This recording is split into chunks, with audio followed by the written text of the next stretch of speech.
So we all saw that Unreal Engine 5 demo last week, and yes, we all got those little tinglies in our bellies because man, next generation gaming, if that's what it's gonna look like, well, I'm freaking pumped.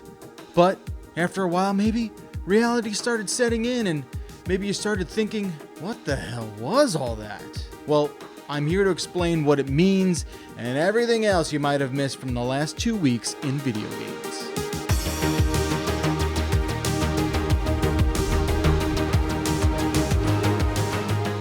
So yeah, maybe you saw that Unreal Engine 5 demo, maybe you didn't, that's okay.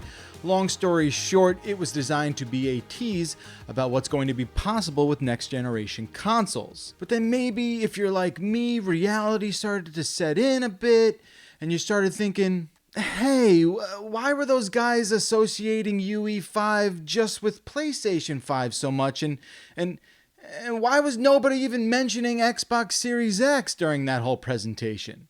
Well, it's a good question.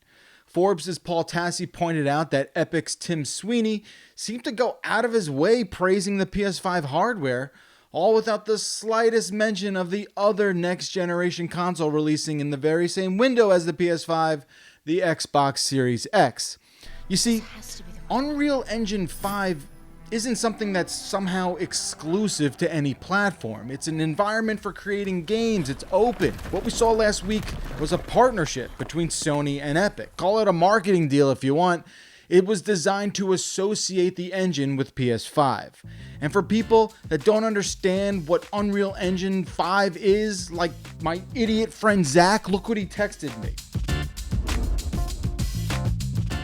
People like Zach, they might make the mistake of tying it exclusively to PlayStation 5, which no one should do. Not to mention, UE5 won't even be a thing till next year, so seeing the fruits of this engine in the real world is still a very long ways away. Kotaku followed up with Epic later on, and while the company said the UE5 demo was designed specifically for PlayStation 5, the technology showcased within is also being targeted for Xbox Series X as well.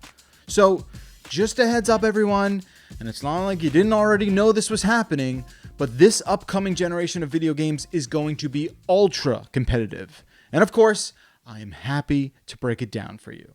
With no tentpole E3 event this year, the newsfeed is a constant running faucet.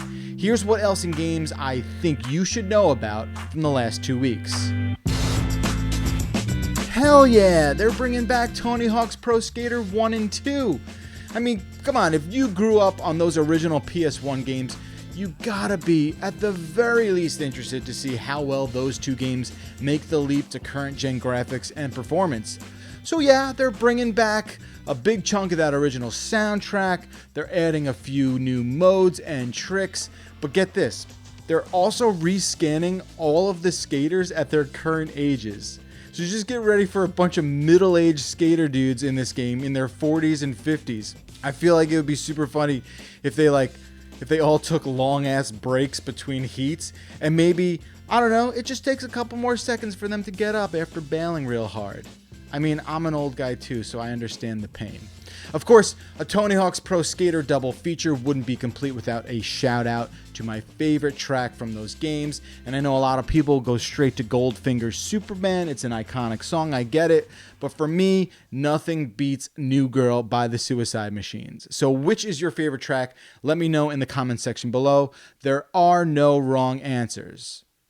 Unless you like put a song that wasn't in the game, that would be a wrong answer. Okay, what else? A new Paper Mario game? That's what I'm talking about.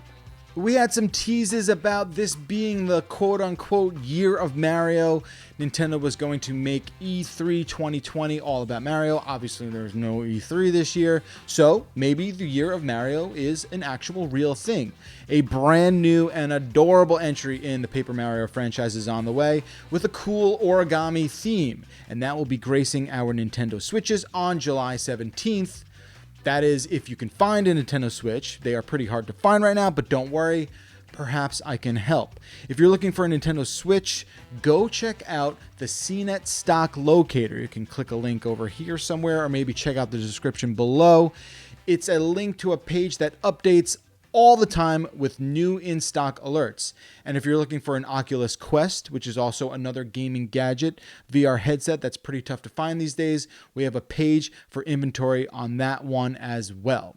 So if you are still playing Warzone as much as I am, you're gonna wanna know that Eurogamer is reporting the next Call of Duty game will be called Black Ops Cold War. This is developer Treyarch's turn to tackle the franchise. They rotate every year, and perhaps maybe they'll be pushing the envelope a little further when it comes to the game's already fantastic Battle Royale mode. There's even a few Easter eggs popping up in the latest update to Warzone that let you enter bunkers, so keep an eye out for that. I'm hearing maybe there's some teases about what Black Ops Cold War will be all about, so check that out. The last thing I will leave you with is something you just don't see every day. And it's footage of the Xbox 360 exclusive Gears of War running on a PlayStation 3. I know, it doesn't make sense, but it's real and it exists. Kotaku says that since they reported on that found footage, Epic Games, the makers of Gears of War, released a statement saying the software was in fact created by Epic for the sake of tech testing and nothing else. Okay, video games are weird. I don't know. That is it for me, everyone. Thank you so much for sticking around.